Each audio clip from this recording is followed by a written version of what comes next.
कांग्रेस की वायनाड से सांसद प्रियंका गांधी इन दिनों काफी सुर्खियों में छाई हुई हैं। एक तरफ जहां उनके संसद वाले भाषण जमकर वायरल हो रहे हैं, तो वहीं दूसरी तरफ उनके बैग पर जमकर चर्चाएं भी तेज हैं। दरअसल 16 दिसंबर को प्रियंका गांधी फिलिस्तीन लिखा बैग लेकर पहुंची थी, जिस पर भाजपा के सांसदों ने उन पर जमकर आलोचना की थी। भाजपा सांसदों का कहना था कि मुस्लिम तुष्टीकरण में वो जुटी हुई हैं, लेकिन बांग्लादेश में हिंदुओं और अन्य अल्पसंख्यकों के खिलाफ हिंसा को लेकर वो चुप रहती हैं। माना जा रहा था कि प्रियंका गांधी इस बैग से घिर सकती हैं और इसकी तारीफ पाकिस्तान तक में हुई है तो भाजपा और हमलावर हुई है। I've said many times what my beliefs are regarding this. And if you look at my Twitter handle, all my comments are over there. लेकिन अब प्रियंका गांधी ने खुद ही बैग का जवाब दे दिया है। 17 दिसंबर को प्रियंका गांधी एक बैग लेकर पहुंची, जिसमें लिखा था बांग्लादेश के हिंदुओं और ईसाइयों के साथ खड़े हों।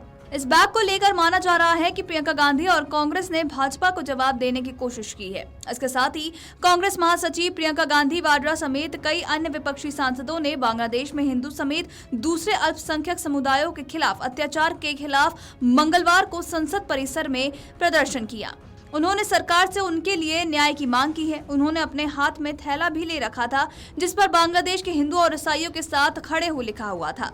प्रियंका गांधी और अन्य सांसद संसद भवन में मकर द्वार के निकट एकत्रित हुए और केंद्र सरकार जवाब दो और वी वांट जस्टिस के नारे लगाने शुरू कर दिए। इससे पहले कांग्रेस ने सोमवार को भी इस विषय को लेकर संसद परिसर में प्रदर्शन किया था। केरल के वायनाड से लोकसभा सदस्य प्रियंका गांधी ने लोकसभा में शून्यकाल के दौरान भी ये विषय उठाया था। बताते चले कि पहली बार नहीं है जब प्रियंका गांधी ने फिलिस्तीन के लिए अपना समर्थन दिखाया हो। अक्टूबर में भी हमास और इजराइल के बीच शुरू हुई जंग को 1 साल पूरे होने पर प्रियंका गांधी ने इजराइल पर निशाना साधा था।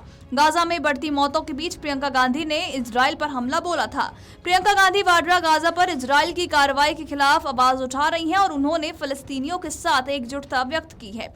इससे पहले जून के महीने में प्रियंका गांधी ने इजराइल के प्रधानमंत्री बेंजामिन नेतन्याहू की आलोचना की थी, क्योंकि उन्होंने कहा था कि इजराइल सरकार गाजा के नरसंहारी कार्रवाई कर रही है और उन्होंने उन पर और उनकी सरकार पर बर्बरता का आरोप भी लगाया था। आपको बता दें कि केरल के वायनाड लोकसभा सीट पर हुए उपचुनाव में जीत के बाद प्रियंका गांधी लोकसभा पहुंची हैं। पहले इस सीट पर उनके भाई और कांग्रेस नेता राहुल गांधी सांसद थे, तो वहीं 2024 लोकसभा चुनाव में उन्होंने उत्तर प्रदेश के रायबरेली और वायनाड सीट से चुनाव लड़ा था और दोनों पर ही शानदार जीत हासिल की थी। गौरतलब है कि 7 अक्टूबर 2023 को फिलिस्तीनी चरमपंथी संगठन हमास ने इजराइल पर बड़ा हमला किया था।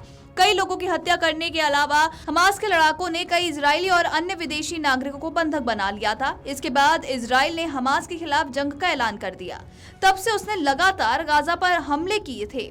इस युद्ध में अब तक सैकड़ों लोगों की जान जा चुकी है, इनमें कई महिलाएं और बच्चे तक शामिल हैं। इसके अलावा हजारों लोग बेघर हो चुके हैं और राहत शिविरों में रहने को मजबूर हो गए हैं। बीते 1 साल से भी ज्यादा समय से इजराइल के हमलों से फिलिस्तीन के लोगों का आम जीवन बुरी तरह प्रभावित हो चुका है और इन हमलों में हजारों लोग घायल हो चुके हैं और सैकड़ों लोग मारे जा चुके हैं। अब फिलिस्तीन का समर्थन कर प्रियंका गांधी तो चर्चा में आ ही गई हैं, लेकिन उनके बैग पर भी कई तरह की बातें हो रही हैं। Video desk amarujala.com। अगर आप ये वीडियो YouTube पर देख रहे हैं तो हमारे चैनल को सब्सक्राइब कर बेल आइकन दबाएं और Facebook पर देख रहे हैं तो हमारे पेज को लाइक करें। 8 मिलियन प्लस सब्सक्राइबर, आपके इस भरोसे के लिए बहुत धन्यवाद। अगर आप ये वीडियो YouTube पर देख रहे हैं तो हमारे चैनल को सब्सक्राइब कर बेल आइकन दबाएं और Facebook पर देख रहे हैं तो हमारे पेज को लाइक करें।